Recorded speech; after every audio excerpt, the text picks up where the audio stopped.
rhyme with a popular perception, which was that it was essentially the Nigerian state trying to repress the eastern quarters, and then by virtue of being weighed upon, were I agree forced. with Black League. Yeah, hold on, Ego. They then, by virtue of being put upon, were forced to defend themselves. So that's the popular narrative, especially in the eastern quarters, that they were essentially a victim of a genocide that was foisted upon them. They by the Nigerian state, but they tried to narrow it down. If you go to their quarters, to their talking holes, you'll find that they narrow it down to the Fulani. So they especially color that Biafran narrative as the Fulani trying to savage them and they trying to defend themselves. But you, in your narration just the other day, you were trying to bring a perspective that Ojukwu was facilitated all manners of opportunity to prevent the war, but it was so ego driven that it propelled the situation towards the point that the war was inevitable. So this runs contrary to popularly held perception. So that space really. So what led you to conclude that it was Ojukwu's ego that was the real culprit of the Biafran War? Yes, the Biafran War. I think Ojukwu brought it upon the people of the East. Now, when I say that, the victims of that war were generally the people of Eastern Nigeria, predominantly the Igbos, and then the people of the South Nigeria was also affected. They were only victims of the war. They were not active participants at the level of the leadership and the decision making and things like that. They were being led by Ojukwu. Ojukwu, to begin with, he had a elitist personality and mindset. So I see it as Ojukwu was a opportunist. At that time, it was after the first coup. Of course, there was a counter coup which took out the um, Igbos, most Igbo officers in the army. But after the first coup, because now I just have to paint you the history properly. At that time, the North, just like it is today, but it was even worse back then. The North did not have schools. I always say it here on this channel, Ibadan as a city had more schools, more secondary schools than all of northern Nigeria. So the North, the only form of direction they had was through their leadership. It wasn't through education. They were educated. Some were, traditionally educated. Some were educated through the Arabic system, the Quranic education, but that doesn't fit secular Nigeria. So that knowledge could not be easily translated to Nigeria. So you could largely say they were uneducated in the North. The only thing they could hold on to was their leadership. And who was at the helm of affairs in the leadership in the North at that time? It was Ahmadu Bello. The first coup took out Sir Ahmadu Bello. It was an officer called Chukuma Kaduna Nziogu. He went into Sir Ahmadu Bello's house, blew up the roof, went in there, searched for him, and shot him dead. Now that dispersed the North. The North had no form of direction anymore at that time. They don't have it in the Western form of education. The only place they had it, I repeat, was through their leadership, and now it's gone. They started to inquire what led to that, because it's documented that Sir Ahmadu Bello adopted the same man who shot him in the name of Chukuma Nziogu. He was his adopted son. Most people don't know that part of history. He took him as a son since Nziogu came to Kaduna for went through NDA and the rest. At that time, they even nicknamed Nziogu Kaduna. That's how he got the name Chukuma Kaduna Nziogu. He's an Igbo man with the name Kaduna. That's how much affinity he had for the North, and how much the premier of the North, Amadu Bello, took him as a son at that time. So people were wondering, how can somebody who has had free access, he had been coming to the house all through his military career, come in there to eat and talk to the Sultan of Sokoto. That was his title at that time. So people were shocked about that. It displaced the North. So then the narrative was, oh, it was a coup. It was like a revolution that was supposed to install a good leadership in the whole of Nigeria and turn our direction to becoming a successful country. But then if you look at the facts of the war, the Western premier was also killed in the name of Ladoke Akintola. He was taken out too in that coup. The president at that time was Nnamdi Azikiwe. He was out of the country at that time during the coup. Some say it was just a coincidence, some say it was planned. The prime minister at that time, Tafawa Balewa, was also killed. The same day, all of these things happened. But when it came to the East, the premier in the East was not killed. And the coup did not, it wasn't effective in the East. Now, the leading participant and the planner of that coup was Chukuma Nziogu. That's what was published. But Chukuma Nziogu and the likes of Ojukwu were working together, because Ojukwu people, why people speculate that, was because after the war got terminated in Lagos, it didn't take part in Lagos, although the premier of the West was killed. So when it was quelled, the next person to come in power was uh,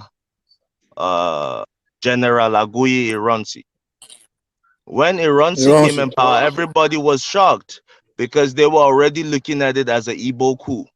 Now the person who was supposed to come quell the coup and become head of state is also an Igbo man. So they were kind of shocked.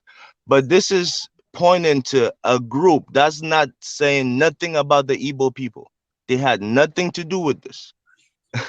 It's just a group within the military. So when they say an Igbo officer, they're not referring to the Igbo people. The Igbo people are as ignorant as just anybody else in Nigeria, as to regards what really happened during that coup and who planned it.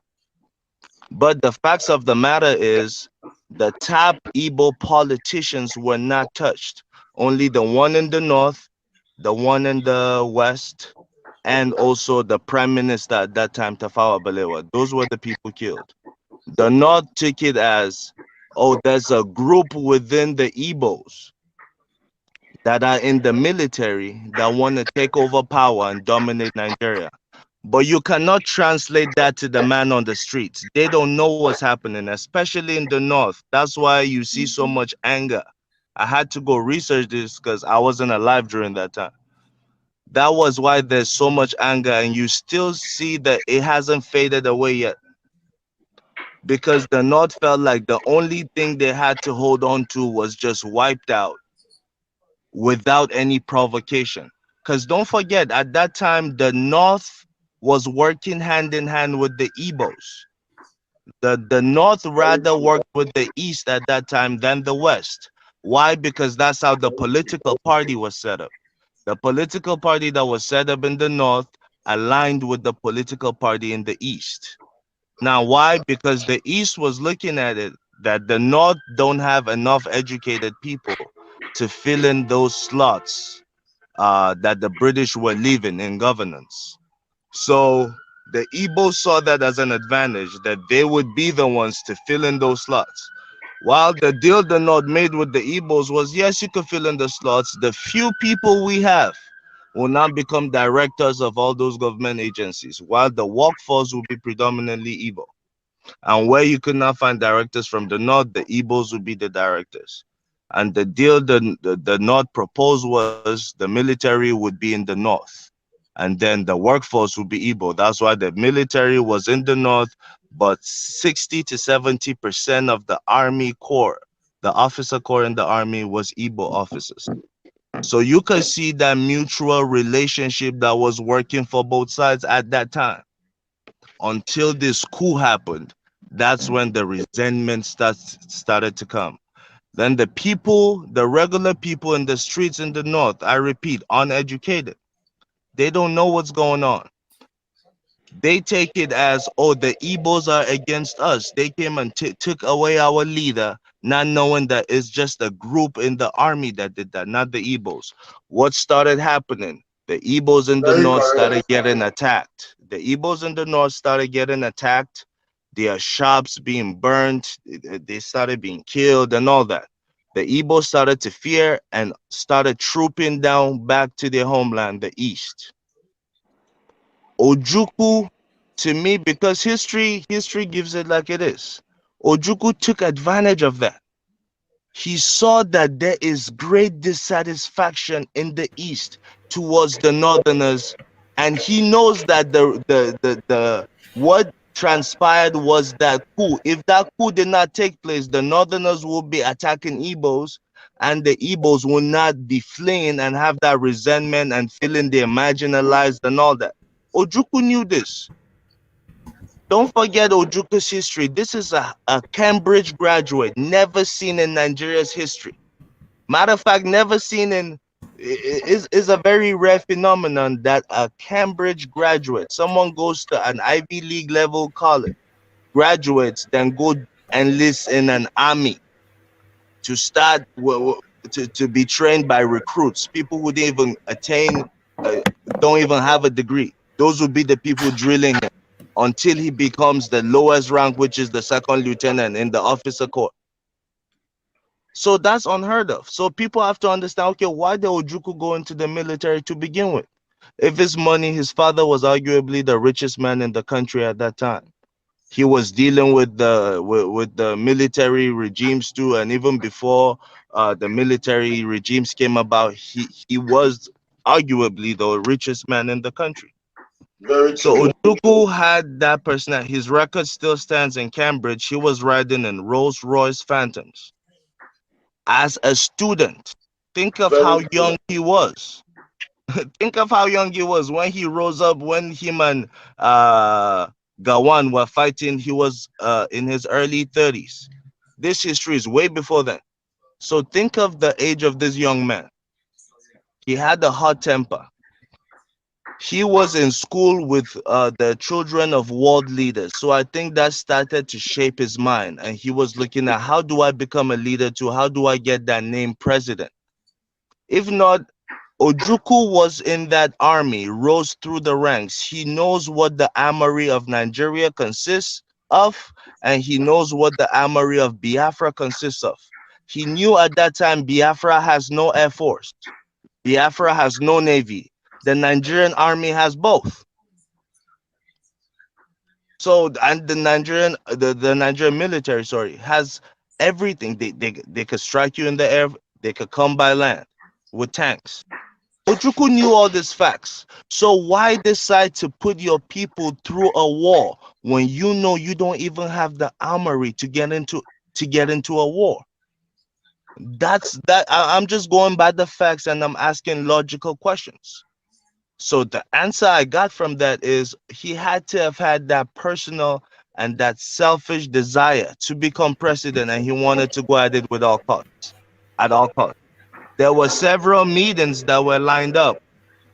ECOWAS was involved, the AU was involved. Then it wasn't ECOWAS, it was the AU, but it was mostly the West African states that were really involved. People like the president of Ghana, the president of Liberia. They scheduled a meeting with Ojukwu and Gawan.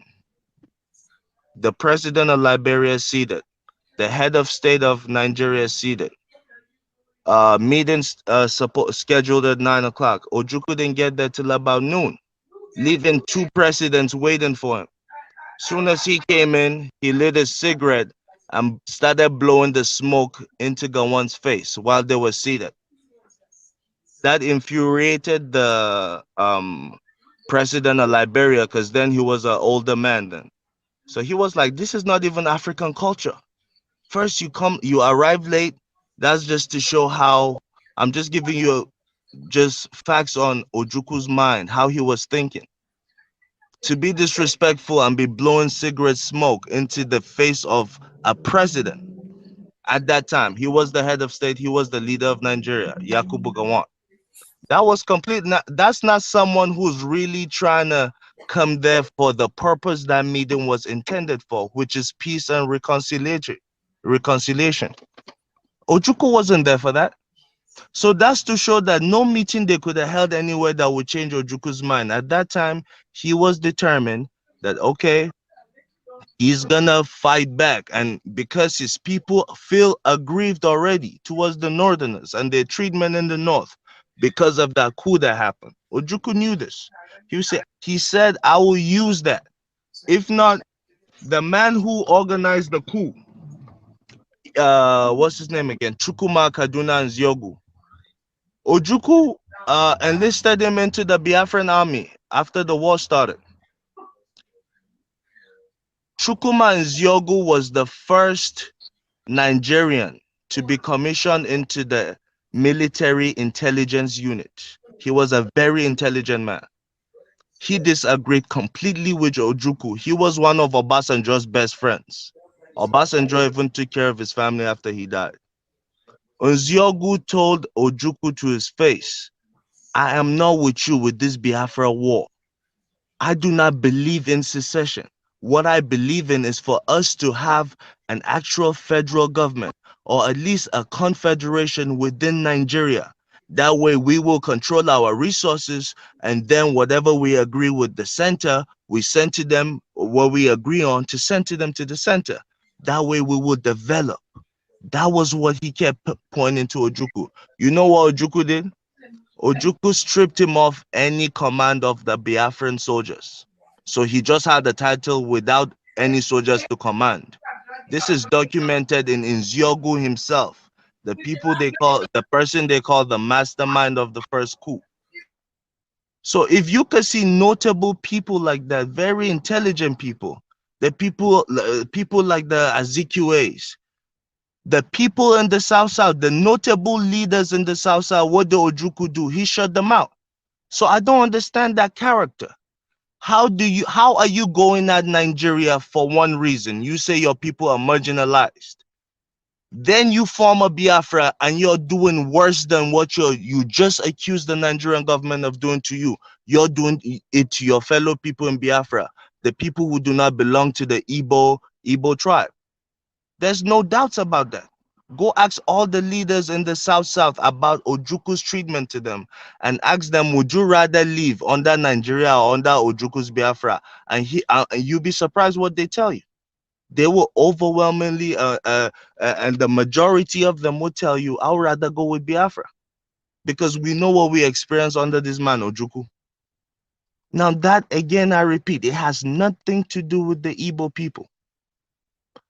You can see that even with the clique Ojukwu used during the war, there was intense disagreement, to the point where Ojukwu and Nziogu were not seeing eye to eye. So even within your clique, they are all telling you, my brother, we're not ready for this war. You claim, no, you're the only one with hot head. No, they were all young. You cannot blame age. Say, oh, age, because of age, maybe youthful exuberance. All of them were around the same age. And they advised Ojukwu against going into that war. What did Ojukwu do? Went into the war. Even during the war, there were several times Ojukwu could have surrendered. Ojukwu refused to surrender, kept going even though he was losing his men by the hundreds of thousands, getting to the millions. After the war, he lost millions. What did Ojukwu start doing? Ojukwu went and he knew the children were already starving and dying. Matter of fact, all these pictures you see everywhere in America, in Europe, in Asia, about starving African children. Guess where all those pictures come from? Majority of those pictures come from pictures in Enugu, Anambra, Imo, Ebonyi, all those areas in the east. during that war because of how they were starving. All the children looked like skeletons. You will barely, it will bring tears to your eyes if you really see the images and the documentaries of that war. So I'm thinking, is that humane for you to see your own people go through this? You had chances to go to reconciliatory meetings and reconcile. You didn't. Okay, that aside, you go into the war, you see that you are being defeated left, right, and center. He was banking on by the ingenuity of the Igbos, which you have to give it to them. These people were fabricating armor tanks, fabricating guns, fabricating armory, just things that are supposed to be bought in their armory. But Ojukwu didn't buy them. Ojukwu didn't even go to secure support from other nations that would be supplying him arms. So they were making all those machinery in the bush. But how long would it last against brand new equipment coming in from France, coming in from England, coming in from Russia? Russia supported Nigeria. How are you going to stand that? While your people the lives of your people are on the line. What did Ojukwu do when he saw he was losing his men? Those same starving children, Ojukwu went and gave them small weapons that they strapped around, and Ojukwu used child soldiers. This is a fact. I personally watched an interview of a 10-year-old child carrying a gun, screaming Biafra, Biafra, facing 30-year-old men with full kitted armory. At some point, they didn't even have enough weapons. Ojukwu was giving these people cutlasses and clubs and sticks to go and be fighting men with AK-47 and all kinds of armor tanks. That mission was suicidal. The whole mission was suicidal. Sorry, Black League. Just to interject, that space where you said Ojukwu, he ran out of, it was, I've read out that account on this platform before, and I try and find that article again. It was an account from a senior Igbo person that said pretty much precisely what you've just said, that all these young men were bussed into trucks with clubs and cutlasses to go and face heavily weaponized military men. So just to verify what you said. Yeah. So carry. Yes. To go face heavily weaponized military men triple their age. Those men were in their 30s, they were fighting. You're taking 10-year-old boys with guns, with cutlass and stick. To go and do what? Is it not to go and die? I mean, that's more basic than common sense. Cambridge graduate. Remember that. A graduate in Cambridge doing this. So to me, it is beyond me and then how did the war end? Ojukwu did not surrender. Ojukwu flew. He fled to Ivory Coast and left Philip F. Young, his deputy, to go with Obasanjo to Lagos to go and surrender. That is not a sign of first of all, that's not a sign of professionalism in the military. When you take your people to war, you're supposed to be the last man standing as the general. If you don't want to be the last man standing, most generals, what they do, if they see they've been surrendered, they don't want to be humiliated, they take their own life. But Ojukwu chose to flee, unharmed, untouched, and left Philip F. Young, saw what was happening. He said, hey, I'm not just going to die for no reason. My own leader is in Ivory Coast. So what did he do? He followed Obasanjo and went to Gowon and surrendered, and that's how the war ended. And then what did he say? You remember Ojukwu did a very famous interview. He said, I have seen it all. I have done it all. There should no longer be any Biafra agitation. I know what we went through. That's what I'm paraphrasing right now what Ojukwu said. So he knew he took his people to battle. He knew he was ill-equipped, and he knew it would be difficult to achieve what he wanted to achieve. He knew that he could go with the peace and reconciliation because the issue could have been resolved, and Igbos could have gone back to the north. They would have sensitized the northerners, or the Igbos would have still remained in the east where they were and still have a Nigeria. Because I tell you, the issue at first was the first coup. Before then, the Igbos and the northerners had a fantastic relationship. Okay, can I And come that's in? why you see, and that's why you see Can the I likes come of in, one Chinua man? Achebe. Come here, what? Go ahead, go ahead. Can I come here? Can I come in, one man? Can I come in? Just 1 minute. During the war, Okay, what okay. one man said was true. During the war, I was maybe 5, 6 years old.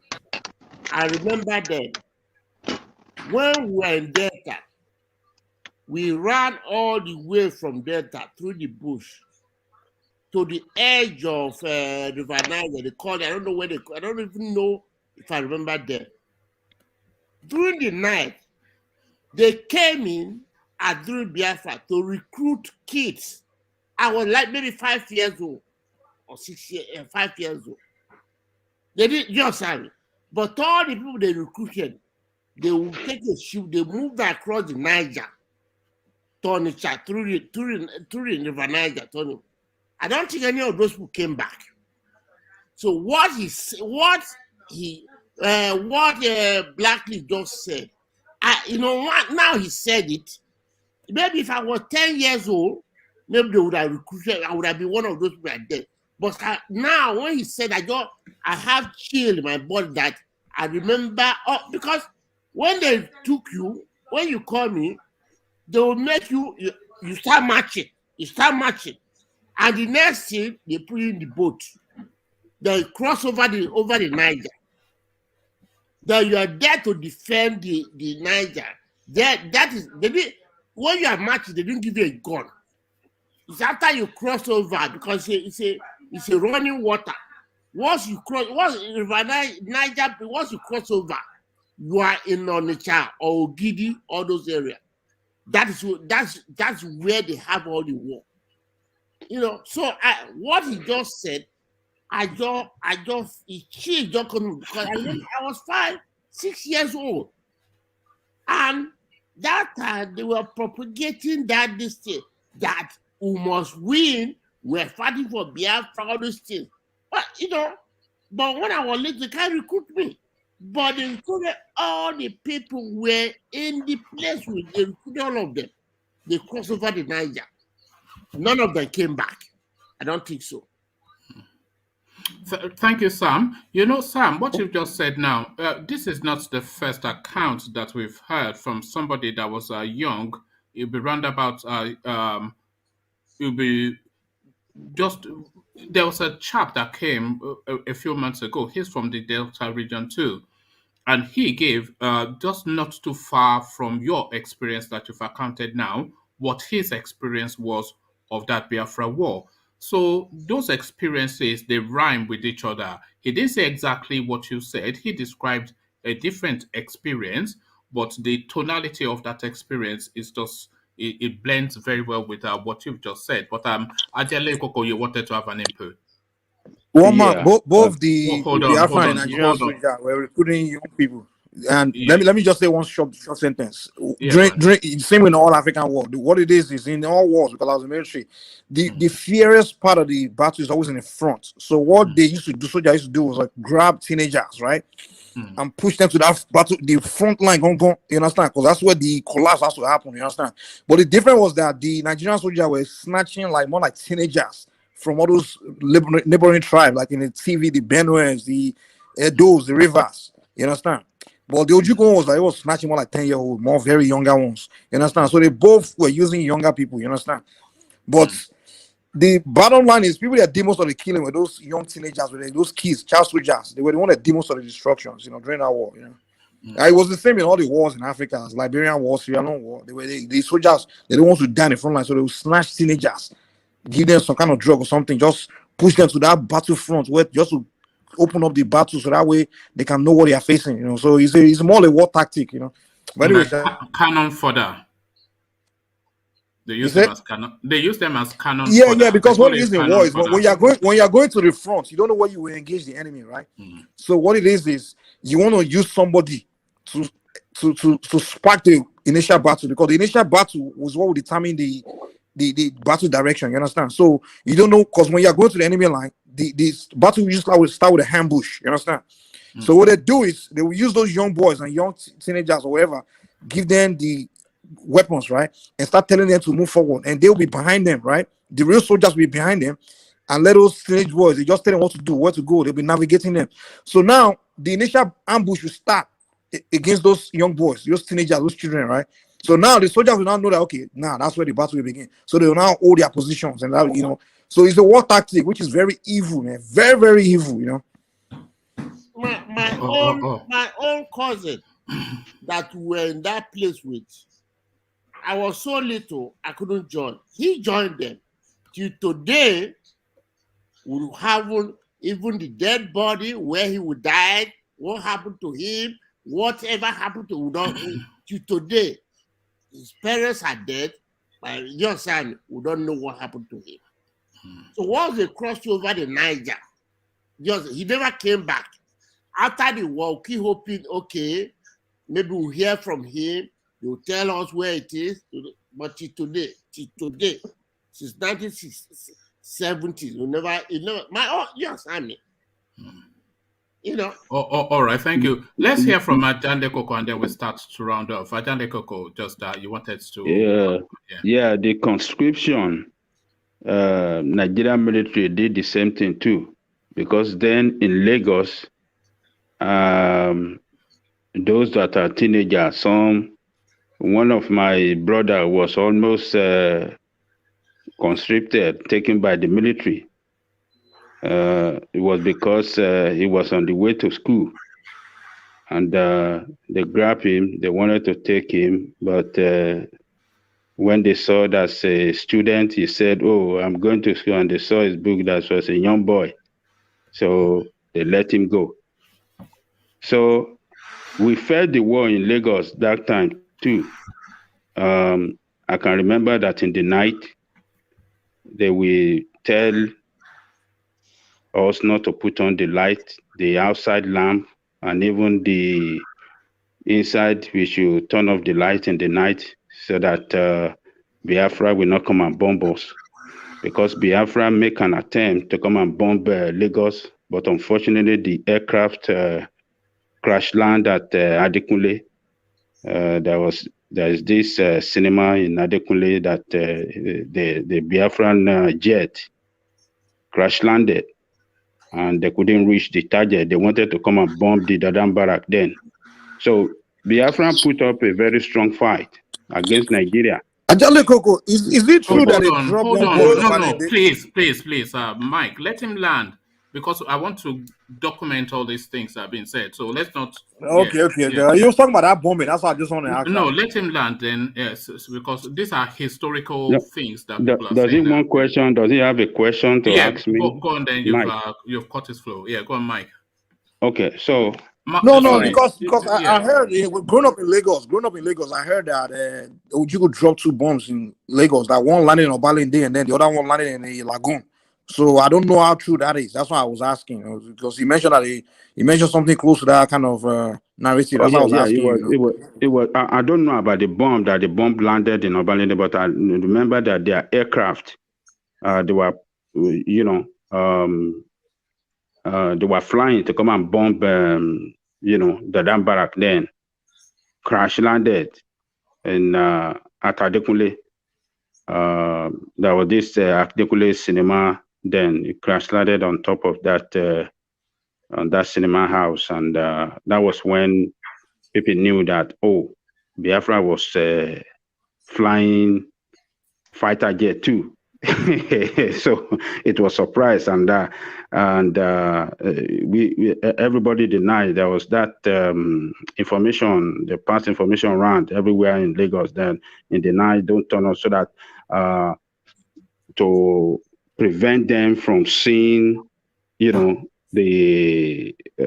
target, if in case they are coming with another aircraft to attack. So every night they will tell us, don't turn all the streets. I mean, we were not having street light then, but the frontage light, the light outside, the lamp that we turn on in the fluorescent light, and all you have to turn it off in the night. Otherwise, if soldiers were passing or they happen to see you, they will come and beat a hell out of everybody in that house. So we have to turn off the light and turn off even the except you cover your blind, you just don't have to let any light show from your house that beam any sign of light beaming out. So we felt it in Lagos, and some people were picked up by Nigerian army.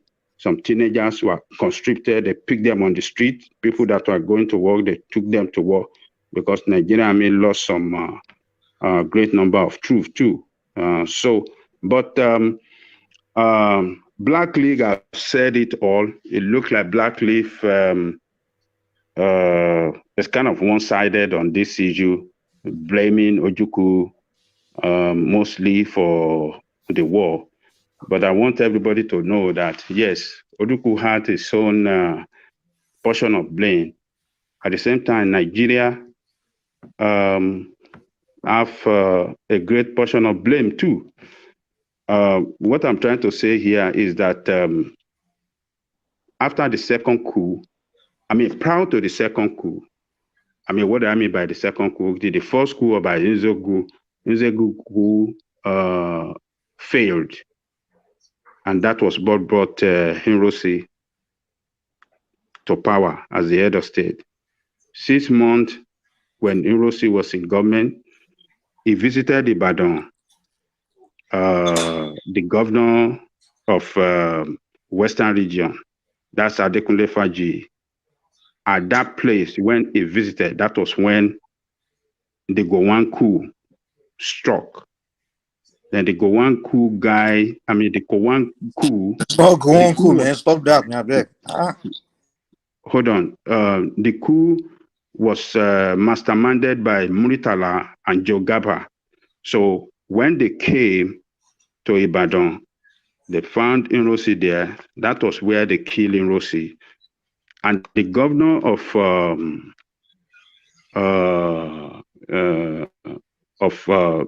Western region then, Adekunle Faji, they didn't want to kill him. But as a very strong man and a courageous man, he asked those officers to kill him because the Igbos might think that he's the one that lured this guy to Ibadan for him to be killed, and they will see Yoruba as a traitor, that it was Yoruba that planned for the most senior officer in the military to be killed in Ibadan. So they killed him too. And Gowon assumed office as the head of state. But prior to that, they've already started in the north. Riot have already started. They've been killing Igbo people.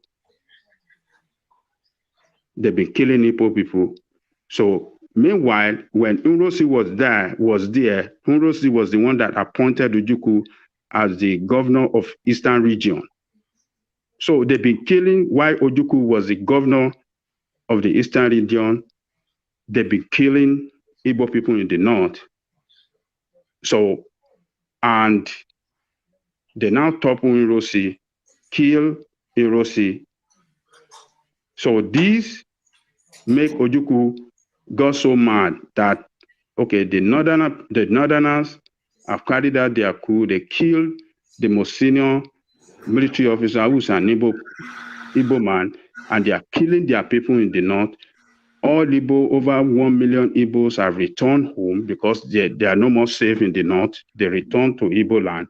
So that was how the problem started between Gowon and Ojukwu, because Gowon was saying that, Ojukwu was saying that they don't recognize Gowon as the head of state because they are killing his people, and he is not doing anything to stop that killing in the north.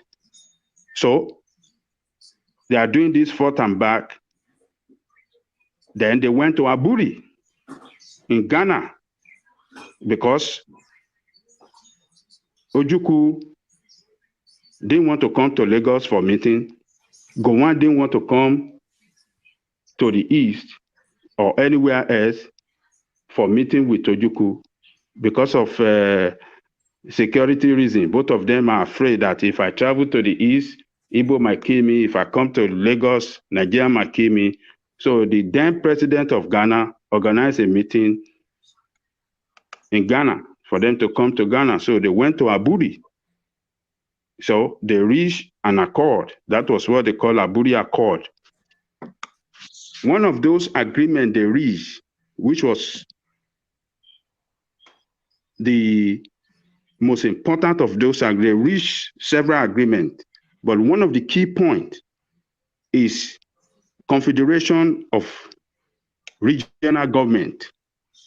That is for us to still keep our region and keep our government at our region. So, but when Gowon got to Lagos, instead of implementing that, Gowon did not implement that. It violated that agreement. How did he violate it? What did he do to violate the agreement? Okay. You see, sometimes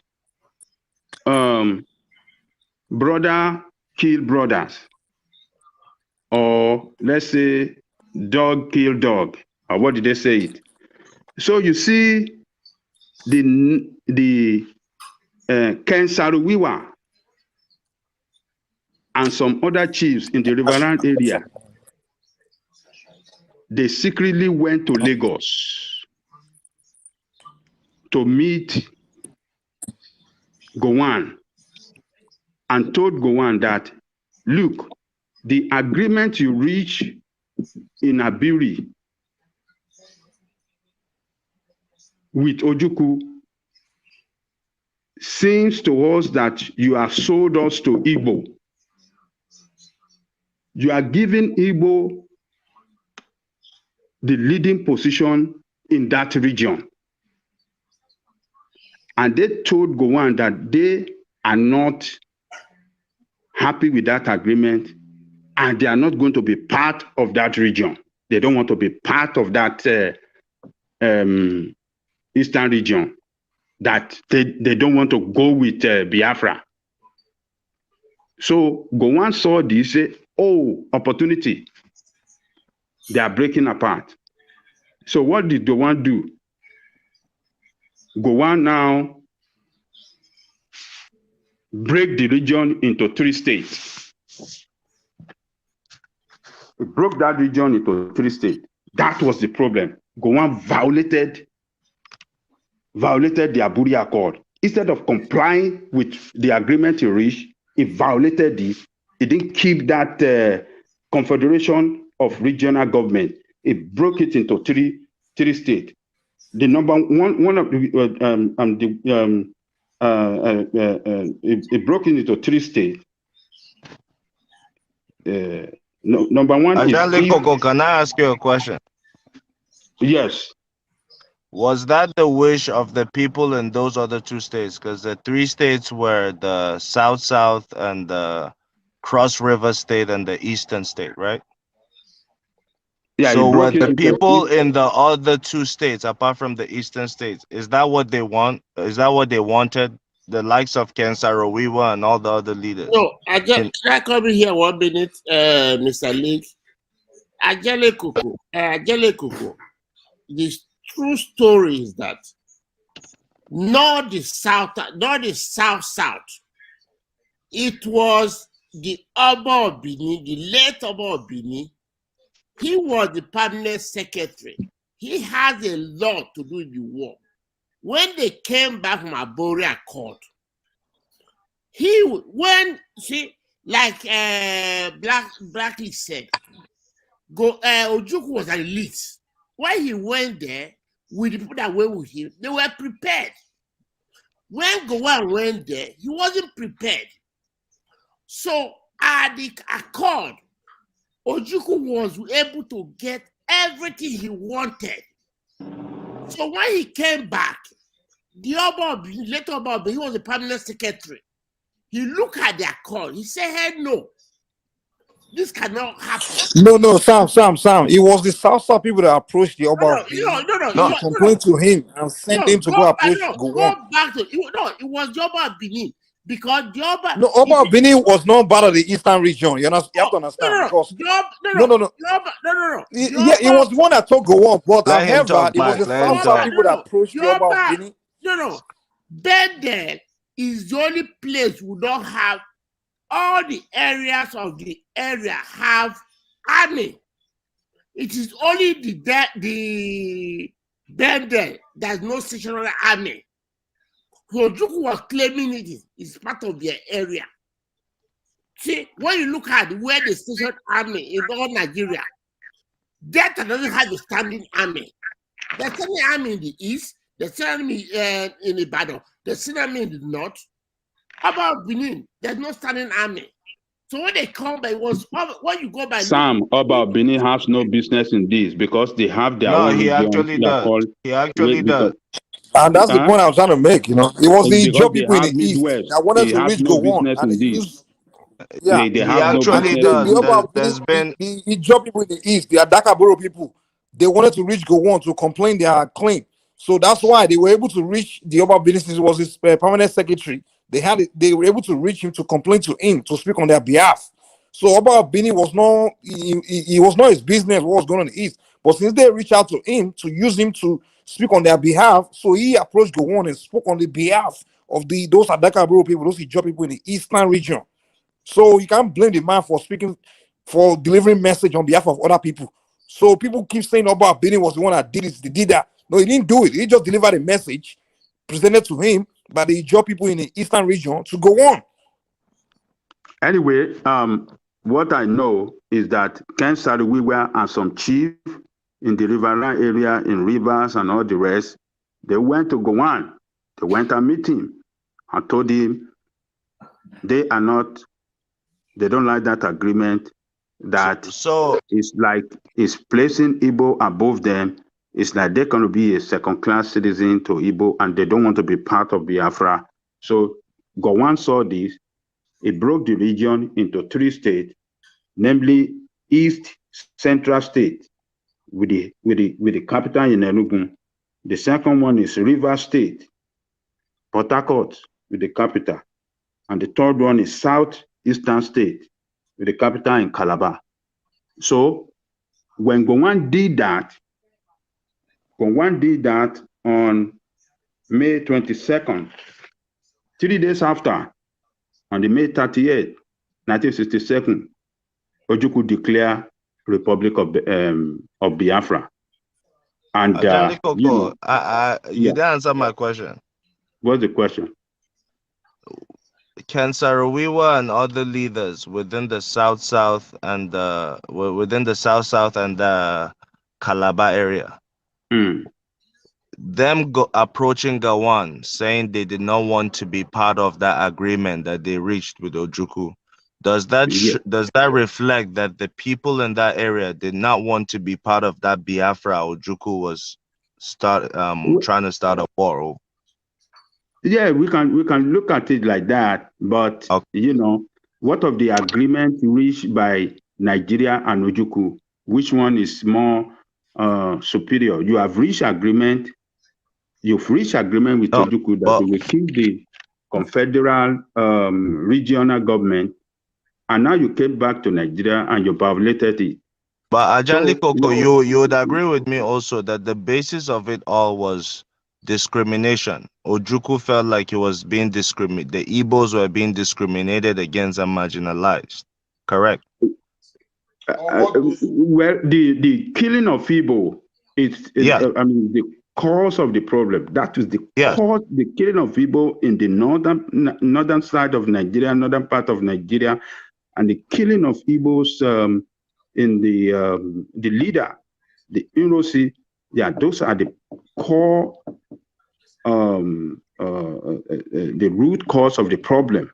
But now they have gone to Ghana to reach an agreement, only for Gowon to come came back to Nigeria and violated that agreement, which resulted into war. Okay. And Nigeria was the first country that fired the first shot. They launched attack into Biafra. It is not Biafra that launched the first attack against Nigeria. It was Nigeria. Ajale Koko. Come on now. When was that? Hold on. Let me tell you the truth. No, that's actually a fact. Nigeria attacked first. That's Nigeria actually a fact. Where did they attack? That's my question. Where? It was after Ojukwu declared Biafra. Then they came into Where was the attack? But they attacked first. Where was the attack? They attacked Enugu, Abia, Anambra, or what is it? That was. I don't remember where they attacked first, but it's a fact that Nigerians attacked first. Was by Nigerian government. So Nigeria have a big blame to share there. But Ajali Koko, I have one last question to you. Yeah. So let's say you're the commander of that army. And, of which army? Of the Biafran army. Mm-hmm. And the war starts, and you see that you're ill-equipped. Under a year and a half to 2 years from controlling 50,000 square kilometers of land, you've been reduced down to 5,000, and your men have died in the hundreds of thousands. At that point, would you concede and stop the killing of your people? Since as a military man, now I want you to think like a military man now. As a military man, would you concede defeat at that point, saying that your people are being ravaged and you're ill-equipped to continue fighting? What would you do at that point? Look, Black League, you see, the war lasted 2 years, 6 months. Nigerian military never thought that Biafra can pull such resistance, because they thought that they don't have harm, they don't have nothing. It was the full blockade against Biafra that defeated Biafra, and not the firepower of Nigerian army. Ajali Koko, would you agree with me? Would you agree with me? Hold on. At the middle of the war, Biafra was gaining momentum. All right. Ajali Koko, let him answer my question first. Hold on, everyone, please. Let's welcome Lord Michael, who wants to introduce a different perspective, because there was a voice missing from the conversation, and Lord Michael wants to lend that voice. So, Lord Michael, lend that voice. Thank you, everyone. Good to be back here. God bless you. Yes, I'm just going to go straight to the point. One man, I accuse you a lot of things because you allow. I don't know this man's name, but it's okay. I no disrespect, but you peddle a lot of lies. Yo, you say you don't know his name, but you were calling him a name. I don't remember his name because what name were you calling him in the comment section? Yaro Kereni, small. That means small man. Okay, all right. So that's just a slur. All right, okay. Yeah, I think I know him, but maybe I don't know him because the person I know doesn't speak like this. So, peddle a lot of lies. You know, for example, the name Biafra was concocted by an Ijoman. You make it look like an Igbo thing. Have you listened to Edwin Clark's testimony of the Biafra War? Have you listened to other people who are chieftains in the South? For you to just come and blacklist Ojukwu and make him look like he killed his people for nothing? No, he's not blacklisting Ojukwu though. He's trying that to. That is what he has done with his story. No. One man, he can speak for himself. All right. Yes, let me speak for myself. Oh, okay, but yeah. So let me finish and he will speak. All right. Okay, one man, go ahead. No, go ahead. No. It was just that blacklist that I wasn't quite keen on, because what Black League was trying to do was to document history as he knows it, and a lot of people who actually lived through that history were trying to fill in the gaps where they felt it was a bit remiss. So I don't think he was trying to blacklist essentially anybody, but okay, okay, thank you. So don't cover for him. He will speak for himself. Have you heard about Edwin Clark's story of the Biafra War? Do you know who they call Franco Pigo? Have you heard about King Jaja of Opobo's story of the Biafra War? If this was just an internal thing, God bless you, Adaka Boro too. Have you heard his own side of the story? if this was an Igbo thing, why was there an Asaba massacre? And why did that massacre go into the Benin, which everybody claims the Oba of Benin was the one that caused the war? Mike has said it's not the Oba of Benin. Oba of Benin did his job as an administrator who only relayed a message. But there were still killings in Benin from the home place of Moritala Muhammad.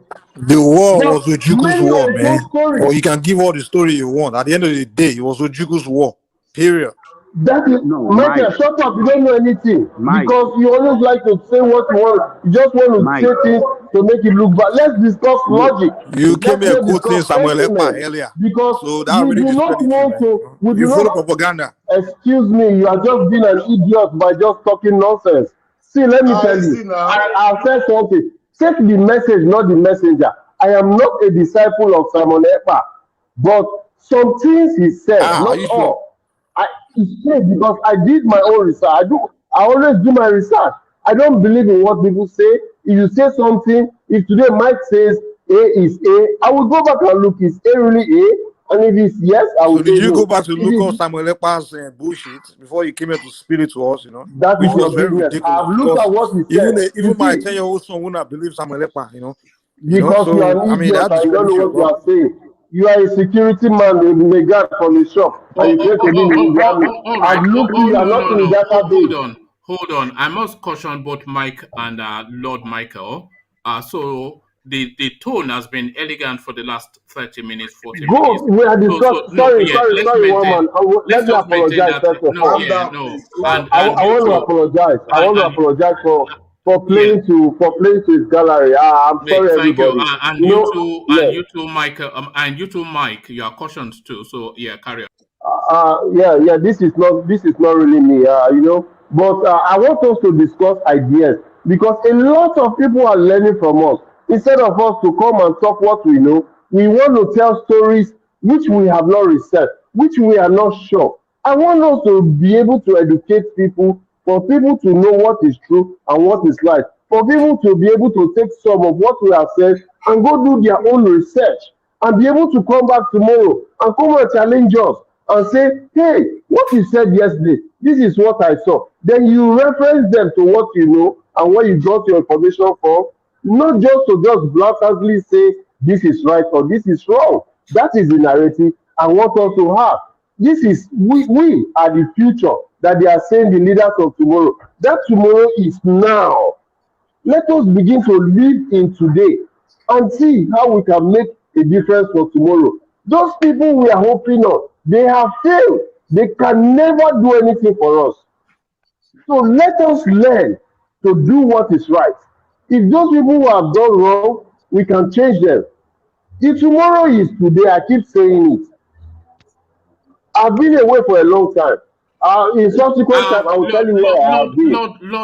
Lord Michael, would you concede or not that a lot of the present of the Eastern Coasters is still lived in the past? So you are saying it's time to move on, but a lot of the present of the Eastern Quarters is still very much lived in the past once, and then and then a rehashing of history too, to paint a story that keeps them in the past.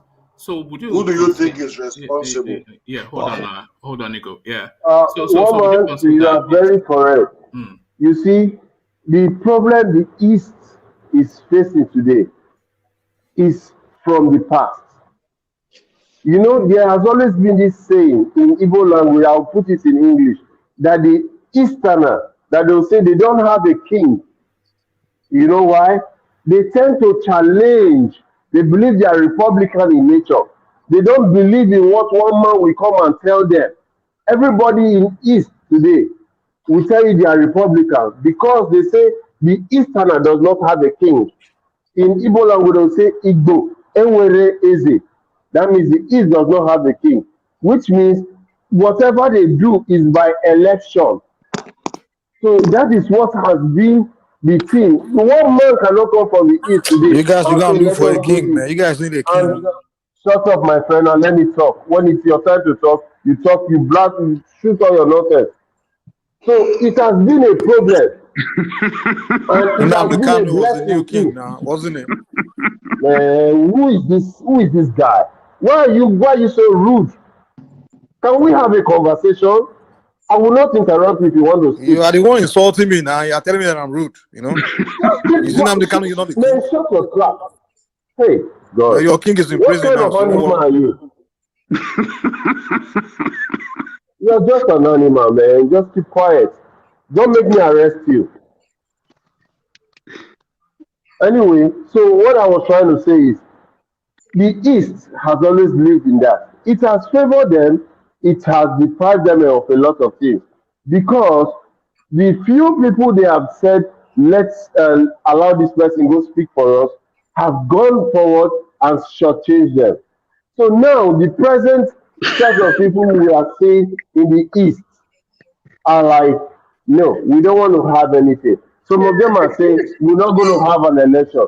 I don't know how that is going to work for them, but if you ask me, when they say the people who say they are not going to have an election are trying to deprive them of the economic state, to me, from independence till now, the East has not had an economy. Mike, can you read the chat?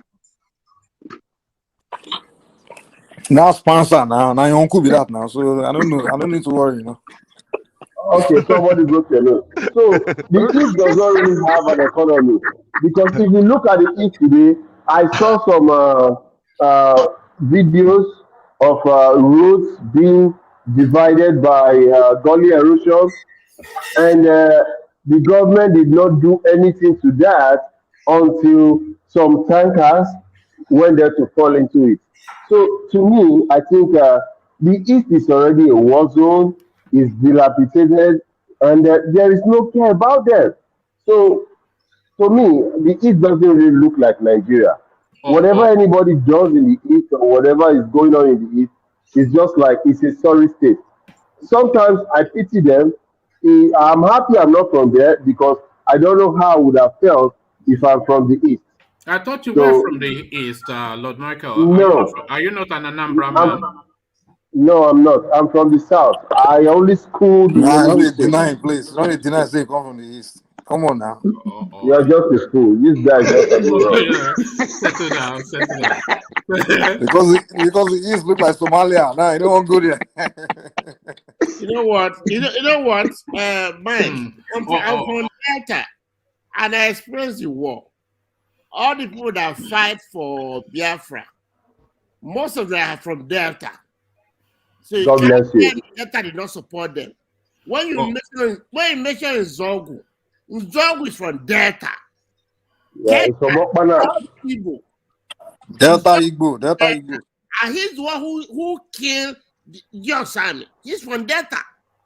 So when you mix all these things, just like the outside people look at all the Southerners, they are all Anyamili. Joe is not from Igbo. Joe is from Delta. So, as I was saying, Ethel is not from it. Ethel is from Ijo. Ethel is not from the one that surrounded to Obasanjo. All right, thank you. Okay. All right, thank you, Mike, and thank you, Sam. So now let everybody give Anjanle Koko the space to land his point, and then after Anjanle Koko lands that point, I'll start to round off, and I'm going to be very strict with the time this time around, just because we are now breaking new records in terms of the sessions, the length of the sessions, you know. So Anjanle Koko, land your thought, and then I'll start to round off. So as I was saying, Ojukwu was not, although he was the leader of the Biafran nation, but he got the support of all Igbo. All Igbo were fully behind it. It wasn't just Ojukwu manipulating or, you know, taking all the decision alone. Virtually all the top military officers that are Igbos came down to the east and joined Ojukwu in the fight against Biafra, against Nigerian state. So, though at the middle of the game, as Blacklist asked me earlier, if I was the one that saw the way the war was going, would I, surrender or find a way to allow truce, to reign between and stop the war some kind of way. Yes, but at the middle of the war, Biafra was putting up a very strong fight too. And that was Nigeria was running out of troops. That was why Nigeria was coming back into the city to constrict people, pick up boys from the streets and take them to war. And as a matter of fact, Murtala Muhammad led about 2 battalions to the war front. All of them were killed by Biafran.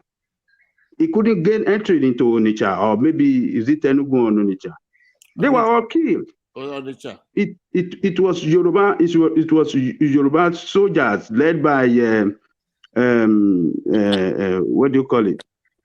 It was not Yoruba soldiers, so there was no such thing as Yoruba soldiers during the Biafran war. Sorry, Ajali Kuku. I know you like to kiss people. Sorry. There was no Yoruba soldier in the Nigerian army. Nigerian army was Nigerian army. There was no Yoruba soldier. Okay, let's say in the Nigerian army. So it was Adekunle. And the person that Adekunle commanded the 3rd Marine Commando, but those 3rd Marine Commando were not Yoruba soldiers. So let's stop that Yoruba rubbish. You guys always Ojuku propaganda don't brainwash you now. That's the problem. Mike, let me tell you. Mike, settle down. Are you arguing with people about their own lived experience? You 18-year-old. One man is common sense now. Was there Yoruba soldier in the Nigerian army during the war? Was there any tribal soldier? Nigerian army was Nigerian army. Let's stop saying this group soldiers. Yoruba soldier, Fulani soldier. That's soldier. Let's stop it, man. Close your mouth and learn. When you want to learn, that's when Ojukwu, when the bloody soldiers came to Onitsha Bridge, Achuziam was from the Nigerian army. That's when he broke the bridge. They were waiting for them in Onitsha Bridge. That's when they massacred the Nigerian soldiers. That's when Militarization came back the second time. He rounded up the whole villages and he wiped them up. That's what Militarization did that. That's what you hear as about massacre. No, that's not why I did that. Let me tell you why I did that. Let me tell you why Murtala Muhammad did that. Murtala Muhammad's wife was a Yoruba woman. Now, when Murtala Muhammad troops got to Ore, they saw thousands of women, children, and men massacred by Biafran soldiers. When they got to Edo, Delta, all those areas, they saw dead bodies. They are Biafran soldiers, atrocities Biafran soldiers committed. So when they were trying to chase the Biafran soldiers to kill all of them for what they did, the Biafran soldiers bombed the bridge. The Nigerian soldiers couldn't cross the bridge because they were so blinded by anger. That's when they looked to Asaba, because they had considered Asaba people as Igbo people. They wanted to carry out the revenge for the dead bodies they saw in the Ore, Edo, and Delta, and they went to Asaba and committed the massacre as a revenge, which to me, I don't agree, but that's the true story. So let's give the whole story before we start talking. Mike, go back. So if you want to blame massacre on anybody, blame it on Ojukwu, because Ojukwu brainwashed those Biafran boys that they were killing Igbos all over Nigeria. He said they were killing Igbos in Yoruba land, they were killing Igbos everywhere. When in fact the only place they were killing Igbos was in the north. And he never went to the north to kill anybody. He only came to the Edo, Delta, and Yoruba land to kill people. Does that make sense? Mike, go back and read your history. They went Biafran. Do you even read? You only learn from your father. That's all. Come on, man. Then, if you talk, I can't talk. Biafran went back all the way to Red. If you talk to Banjo sold them out. There we go. Ojukwu story. Banjo sold them out. We work with cell phone. With iPhone 9. It could go on. iPhone 9. Abi. What's the evidence? That's Ojukwu story. They ran back all the way. So Onitsha. When they get on Onitsha, Yeah, they Banjo sold them. bridge. He didn't sell them when he invaded Benin. He didn't sell them. He only sold them when they got to already. It failed. The mission failed. Now Ojukwu want to cover his ass. He said, Go back I lost and Biafran war because Banjo sold go us. back, What's the go evidence back that and Banjo read your sold history. That's what he's supposed to do. from Ojukwu'S book? No, You guys are reading Any- Ojukwu'S narrative. Ojukwu'S the criminal. No, go back and Ojukwu'S the read. liar, man. That's why Go you back Igbos are and so read. brainwashed, man. Go back and read Banjo. Go back and read Banjo itself. Go back and Banjo read wrote a book after they killed him. So that Go his back and spirit read wrote the Banjo. book, right? When Banjo's you book, read- his ghost wrote the book. Go back and read your history. Don't confuse your history. Read Banjo's book. Banjo wrote a book after he died. Okay. No, Banjo, go back and read Nigerian history. You guys are dumb, man. You guys are dumb as fuck. Even Man. the I'm sorry. word this guy wrote. Mike, You know, Bunch of Biafran books. no, the senior officer. Banjo sold the Biafran. He called Gowon in Lagos. I didn't know Gowon's phone number. Right. I didn't know Gowon's phone number. He's been in prison for 5 years. He get out of prison. He's in Biafra. Ojukwu sent him to go invade the Lagos, and they invaded Benin. They succeed. Credit to Banjo. They invade Ore, and then they fail somewhere in Yoruba land. Oh, Banjo called Gowon. I told Gowon we are hiding in the bush. And then after they fail, they get back, and then Banjo sold you, and he returned to the east with the rest of the troops. If I sell you, I won't go back with you. He went back to the east to join Ojukwu. Ojukwu killed the guy. And then after the war, he started lying that it was Banjo that sold him. And then he blamed the whole war on Yoruba people. Because Banjo and Awolowo, that's how we lost Biafran war. Not because I didn't have weapons, not because I was stupid, I didn't plan the war, not because of me. It's the entire failure of Biafran war was Victor Banjo and Awolowo. And Igbos believe that shit. And today they hate Yoruba people because of that stupid shit. And today they still teach their children to hate Yoruba people because of that rubbish. People like Charles will come here and say he will never forgive Yoruba people because of what happened. Because so you guys are stupid, man. You Igbos, man, dummies. Mike, let me tell you, you are stupid. I can't be talking to you. I don't know what kind of education you have because I live to other people. You have a bush education. You are from Delta and you believe I don't know what. Midwestern. Some of you are dumb. You sound like you were Sophia, that dumb girl that be on the internet insulting Yoruba people on behalf of Igbo. You have here running your mouth. I don't know what kind of education you have. You know, you might be maybe high school dropout. That's what you are. Yeah, high school dropout. Okay, fine. I have Yoruba education. Yoruba education is more supreme than Western education. Mike, settle down. Mike, Mike, I know you are very popular with the platform, so I try to just push it as much as I can, but I have told you countless times, just be mindful of the language. I mean, I cannot say it any more than that. Be mindful of the language, and you know how to be mindful with language. So be mindful with language. Please, Mike, now, you have to work with me, You see, even Nordic coin is, look at that. This is Nordic coin telling you off as well. But we must start to round off here. This is a story that would never conclude. I thought Black League was going to conclude it for us, but it looks as though he's just even opened up even more controversy and even more uncertainty, and nobody will really ever know just what went down in that Biafran space. But we start to round off, and we kick off with Eagle. So Eagle, just very, very briefly, your closing words. Is Eagle still here? Hello, I'm here, of course. John Lekuku, he's laughing. You're laughing at what did happen? You stay all night today. What did happen? Yeah, it's fun, just listening, everything is at least educated, we are, well, it's okay. Well, I'd like to talk on this issue of Chinese bank in Nigeria, please. We thank God that the world is a global village, and we are beginning, even Africans are waking up, despite that they've still not gotten leaders that are really leading them well. They are going to that direction, like I'm looking at things. Because if the Chinese will just leave China and come and put bank in Nigeria, believe that they can dominate the Nigerian space, they should rethink about it very well, because today Nigerian people we are not ready for another form of colony in this particular country. Oh, all right. Thank Mostly you. So, Igor, I have to just push you because we are coming up to 7 hours now. Can you imagine that? Just 7 hours. Okay, mostly in the southern part of the area. Thank you very much, of the country. Thank you. All right. Thank you, Igor. A delight always to be in your company. So that was Igor. So, Lord Michael, just bearing in mind that I'm being strict with the time, your remarks as well. Lord Michael, good to have you back and good to see you safe. Hey, thank you, boss, man. I want to appreciate everybody. I just want to say people should stop peddling lies and people should admit when they know they are wrong. There is no harm in saying that, oh, I thought I was saying right. Okay, I don't have an idea about this comprehensively. Let me go back and do a research instead of saying and arguing blindly because it leads the general public to something that is disastrous. We here today are the ones a lot of people are listening to. A lot of people believe us. A lot of people take our words seriously. We should learn to adhere to the truth. Even if it goes to hurt you, there is nothing like, oh, I'm sorry.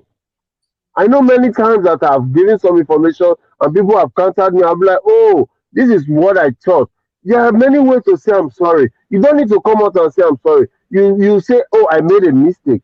But to stay on lies and peddle lies is dangerous. You're an Igbo man. Don't say you're an Igbo man. Stop saying Can this idiot shut up? Can this animal shut up? Mike, who made this guy? Hold on, Lord Michael. You know, people are claiming that I'm biased in your favor, Mike, because nobody can understand why I've still not banned you, and you are just making it difficult for me to justify why I've still not done that. So please, Mike, please. But Lord Michael, round up your thoughts, and then we'll. Thank you very much. To round up, I will say this guy was not created; he was made. His name is Mike, and I'm very ashamed that is my namesake. But thank God I'm Michael. He's Mike. I will make sure I will arrest you in this country, and I will make it public. This guy, I will arrest him. I will prove to you people that this guy was a security man. Shotguns, 3 rifles, 2 Mark 11s, and I know how to shoot very well. And I know, and I'll be happy you place your guns on a federal agent. God bless everybody. I'm a very good shooter, man. I serve in the U.S. military. Okay? Don't try it, man. Oh God.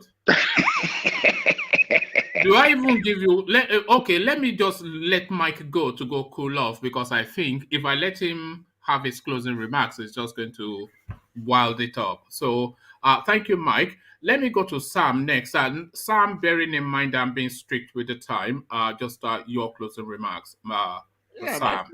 My closing remarks. You know, we can, as a country, we can't be going back to the past. The past has been there. We have to go back to the history. But what is confronting Nigeria now is people Fulani taking our heritage, it's our land. So we have to speak more about that than trying to find out who shoot the first bullet in the Biafran war and what Ojukwu did and what he did not do and all those things. Yeah, Ojukwu, for one thing, Mike Lee have said it. Black Lee have said Ojukwu was elite, because even when they kill your people, you should have stopped. And even during the war, Nigeria government not do with the war. Even most people are blaming that it was Awolowo that caused the defeat when he blockaded from the feeding. That's how the war was won. So everybody knows that. All right. We lost that. But we have the problem we have now is Fulani is coming to dominate us. We have to deal with that. That's what we're planting. All right. Thank you, Sam. Always a delight to hear from you, Sam. Sam, you have a bit of a cult following now. You have a small group of admirers just for the tone of your voice. So long may we hear that. Thank you, Sam. So now that's just bearing in mind strict still that push for time. Black League, just sum up in just very brief words. Black League. You've opened up controversy again, no Black League. Every time you come here, you cause trouble about Black League. Yes, sir. And I didn't actually get to, put forward my points, but uh, I think when we come here, we should come with facts. When I come and talk, I do extensive research on what I talk about.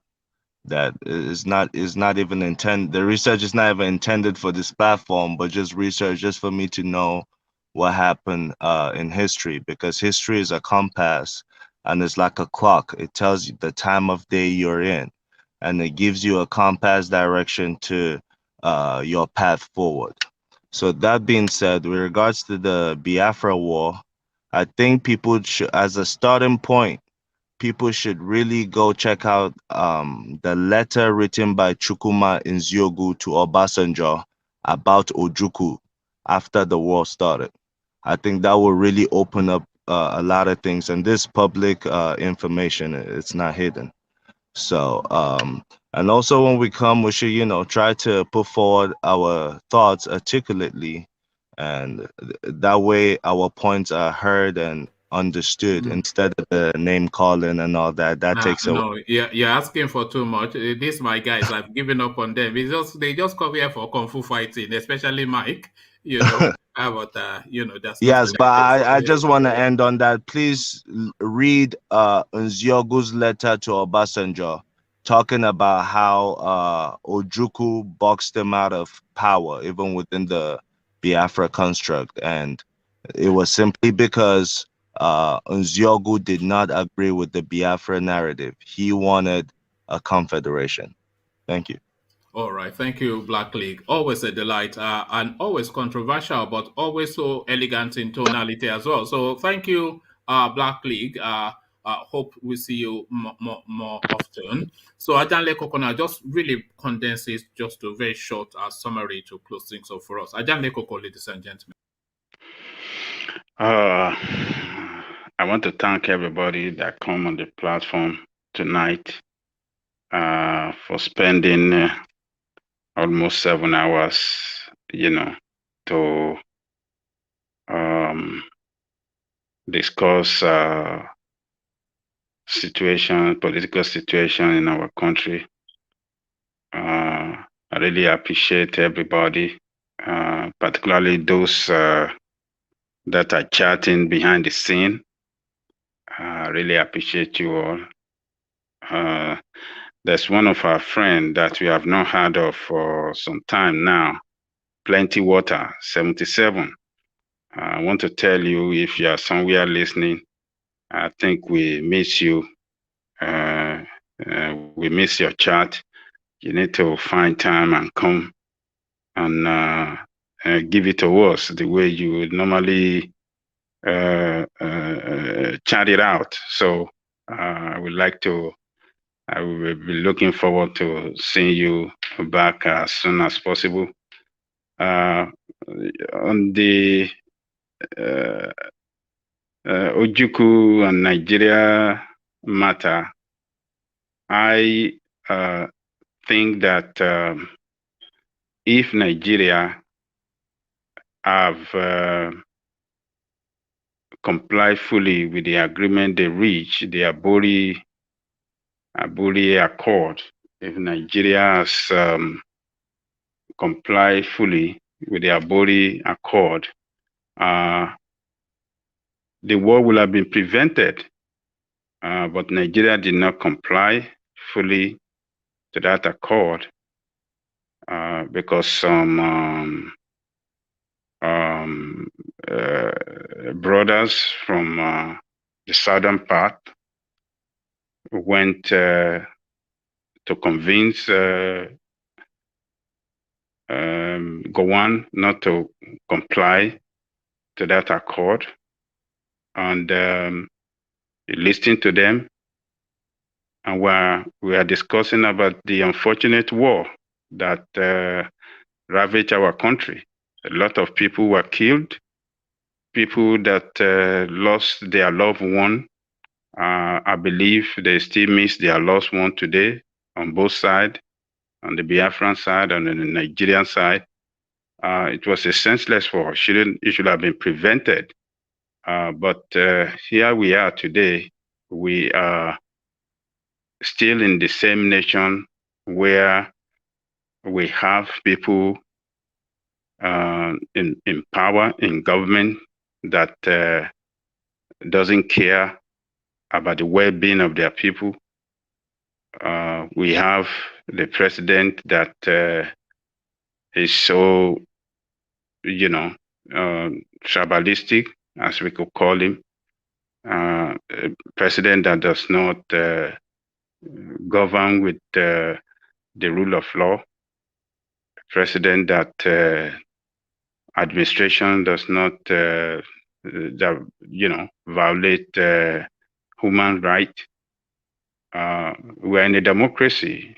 This is not good for a nation that is run under run by constitution. It's a country of law. The government supposed to respect the law, but Nigerian government, number one violator of the law. So this is what we are speaking against. This is what we dislike, and that is why we come on this platform to talk about, a better way that our country can be governed. Once again, I want to thank everybody, and I will thank one man mostly for his patience. He really exercised a lot of patience on this platform, trying to check people, the way people talk. Sometimes he try to, put everybody right, and he's been doing a great job. And like I said it yesterday, I see some award coming his way. It's going to come very soon. And we will all celebrate with him for doing a great, wonderful job for this platform. So, one man, thank you so much. 7 hours, you're breaking record. There you go. But there we are. But you see how the time goes, Janle Koko, don't you? Yeah. The conversation sometimes takes on a life of itself, and it gets so interesting. I mean, which part of just that last 1 hour could I have stopped? I couldn't have stopped it at any point. Not because at all. People want Most to hear this. Yeah. Yes. So thank you, Ajanle Koko, for your patience as well, your endurance as well. So that is Ajanle Koko, as ever, rounding things up for us. So thank you, Ajanle Koko. See you later. So that was Ajanle Koko. So there's not much more for me to add, except, of course, to invite you to subscribe if you haven't already. This is just the level, this is a sub-song of the level of conversations that you find here. And as Black League was hinting just before he left, that he hadn't even gotten to the main points that he wanted to make. So, of course, maybe not the next time we see him, but we'll digest what we've gone through first. And in the course of the future, we'll probably go into that space again and expand even more, just to try and nail down some facts of history, because there has to be facts to history. And luckily for us, we have some people who, though they may well be children at that time, they were around at that time, to give some almost first-hand account of actually what's transpired. So we'll leave it there. Carry the conversation on in the comment section, but here I say peace.